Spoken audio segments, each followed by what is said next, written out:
Sejam bem-vindos a mais uma leitura diária. A passagem de hoje se encontra no livro de 2 Crônicas, do capítulo 7 ao capítulo 9, a inauguração do templo. Quando Salomão terminou a oração, desceu fogo do céu e queimou completamente o animal oferecido em sacrifício e os outros sacrifícios que tinham sido oferecidos.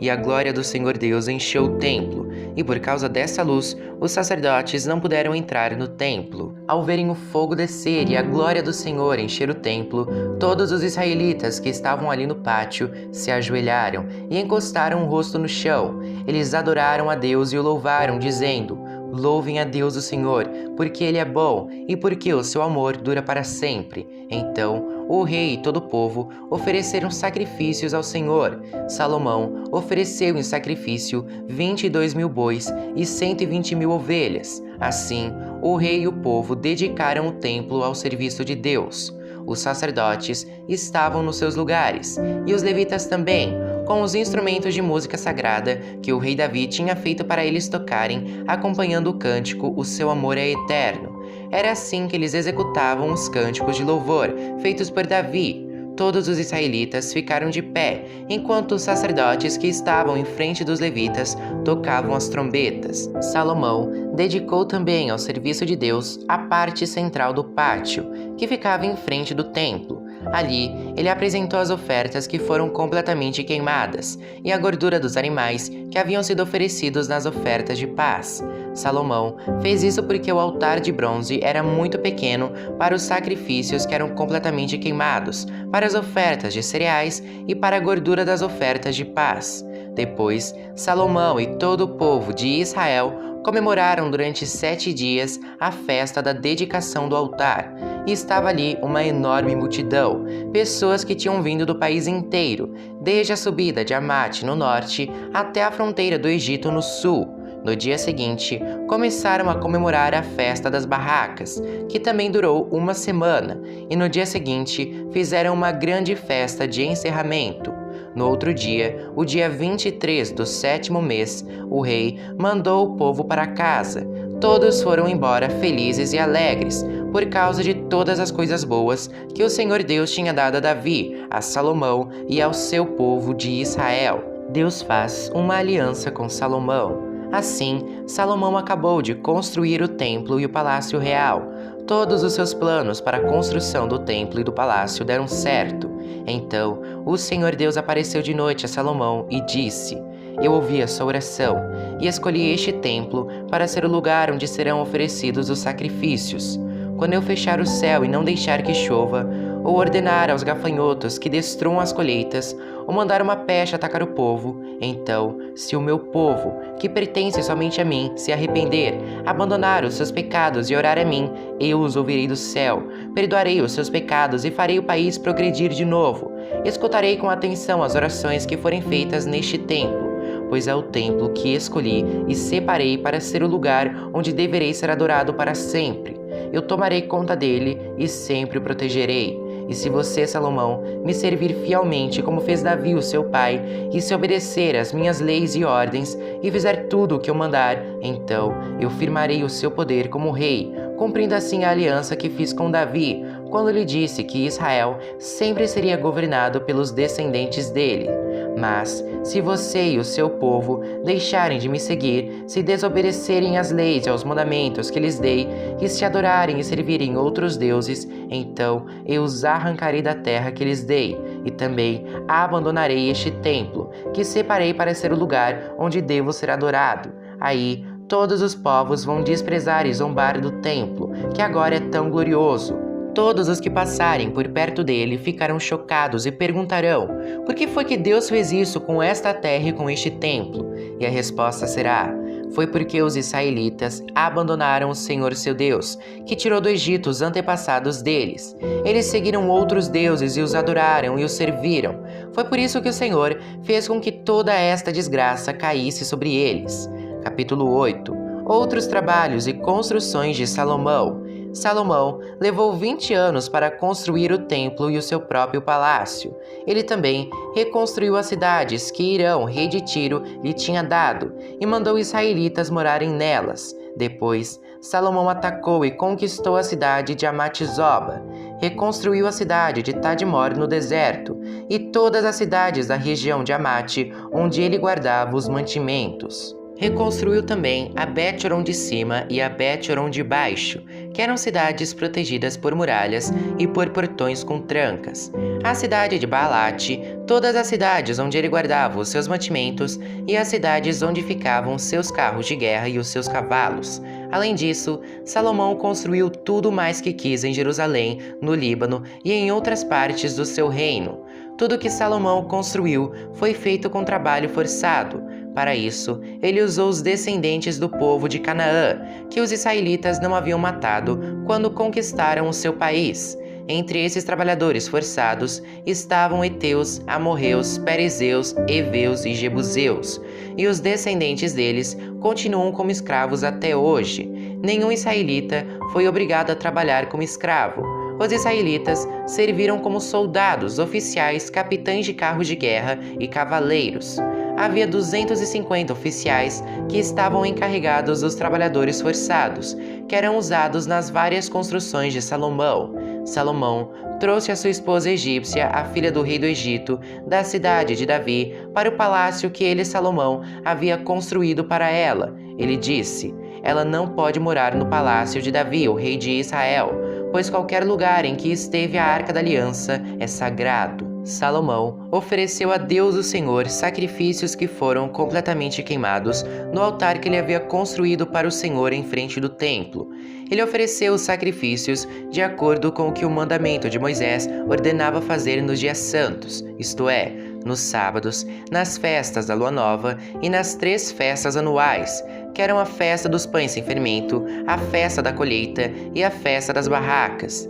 De acordo com a orientação dada por Davi, o seu pai, Salomão organizou os sacerdotes em grupos para fazerem o trabalho e também os levitas, que cantavam louvores a Deus e ajudavam os sacerdotes no trabalho de todos os dias. Também organizou os guardas em grupos para os vários portões do templo, tudo de acordo com as ordens de Davi, homem de Deus. Os sacerdotes e os levitas obedeceram rigorosamente às ordens de Davi a respeito de todos os seus deveres e também a respeito da sala do tesouro do templo. Agora estava terminado tudo o que Salomão construiu, desde a colocação da pedra fundamental do templo até o fim da sua construção.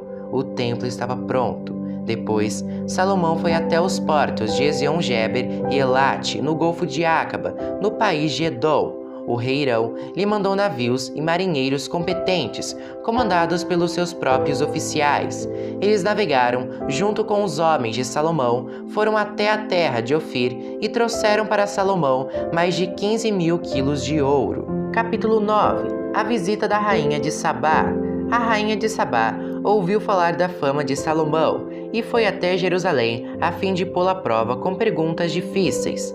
Ela chegou com um grande grupo de servidores e também camelos carregados de especiarias, uma grande quantidade de ouro e de pedras preciosas. Quando se encontrou com Salomão, ela lhe fez todas as perguntas que pôde imaginar. Ele respondeu a todas. Não houve nenhuma que fosse difícil demais para ele responder. A rainha de Sabá ouviu a sabedoria de Salomão e viu o palácio que ele havia construído. Ela viu a comida que era servida na mesa dele, viu os apartamentos dos seus altos funcionários, a organização do pessoal que trabalhava no palácio e os uniformes que eles usavam. Viu os empregados que o serviam nos banquetes e os seus uniformes e os sacrifícios que ele oferecia no templo. Isso tudo a deixou de boca aberta e muito admirada. Então ela disse ao rei Salomão: "Tudo aquilo que eu ouvi no meu país a respeito de você e da sua sabedoria é de fato verdade. Porém, eu não pude acreditar até que vim e vi com os meus próprios olhos. Acontece que não tinham me contado nem a metade da sua sabedoria. Ela vai muito além daquilo que ouvi dizer. Que sorte tem estes seus servidores, que estão sempre ao seu lado, e têm o privilégio de ouvir os seus sábios provérbios. Bendito seja o Senhor seu Deus, que ficou tão contente com você, que o tornou rei de Israel, para governar em nome dele. O amor dele pelo povo de Israel é eterno, e ele quer conservar este povo para sempre como uma nação, e por isso ele o fez rei de Israel, para que você possa manter a lei e a justiça. Ela entregou ao rei os presentes que havia trazido, mais de 4.000 quilos de ouro e uma grande quantidade de especiarias e de pedras preciosas. Nunca houve especiarias tão finas como as que a rainha de Sabá deu ao rei Salomão.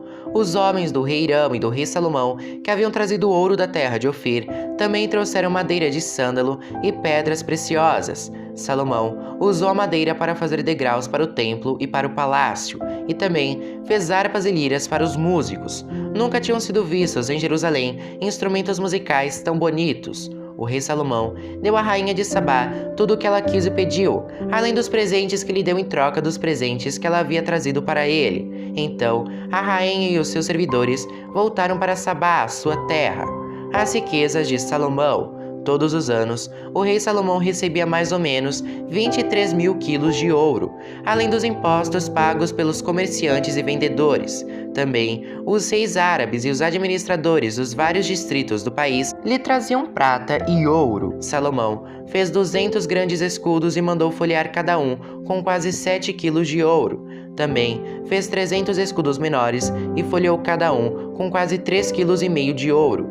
Ele mandou colocar todos esses escudos no Salão da Floresta do Líbano. Salomão também mandou fazer um grande trono revestido de marfim e de ouro puro. O trono tinha 6 degraus, e ligado ao trono havia um estrado revestido de ouro. O trono tinha 2 braços, e no lado de cada braço havia a figura de um leão. Havia também a figura de um leão nas pontas de cada degrau, isto é, havia 12 leões ao todo. Nunca tinha sido feito em qualquer outro reino um trono como este. Todas as taças que o rei Salomão usava para beber eram de ouro, e todos os objetos do Salão da Floresta do Líbano eram de ouro puro. No tempo de Salomão, a prata era considerada sem valor. Salomão tinha uma frota de navios que viajava até Espanha junto com a frota do rei Irão. Cada 3 anos, a sua frota voltava trazendo ouro, prata, marfim, macacos e micos. O rei Salomão era mais rico e mais sábio do que qualquer outro rei, e todos os outros reis queriam ir ouvir a sabedoria que Deus lhe tinha dado. Todos os que chegavam traziam um presente para ele, objetos de prata e de ouro, roupas, armas, especiarias, cavalos e mulas, e era assim ano após ano. Salomão tinha 4.000 cocheiras para os seus carros de guerra e para os seus cavalos, e também possuía 12.000 cavalos de cavalaria. Ele deixou em Jerusalém uma parte deles e espalhou o resto por várias cidades que haviam sido preparadas para isso. Ele dominava todos os reis que havia desde o rio Eufrates até a terra dos filisteus e até a fronteira do Egito. Em Jerusalém, durante o seu reinado, a prata era tão comum como as pedras, e havia tantos cedros como as figueiras bravas que existem nas planícies de Judá. Ele importava cavalos de Musri e de todos os outros países. A morte de Salomão. Todas as outras coisas que Salomão fez, do princípio do seu reinado até o fim, estão escritas nos livros História do profeta Natã, Profecia de Aías de Siló e Visões do profeta Ido. Este último livro fala também do rei Jeroboão, filho de Nebate. Salomão governou 40 anos em Jerusalém, como rei de toda a terra de Israel. Ele morreu e foi sepultado na cidade de Davi, e o seu filho Roboão ficou no lugar dele como rei.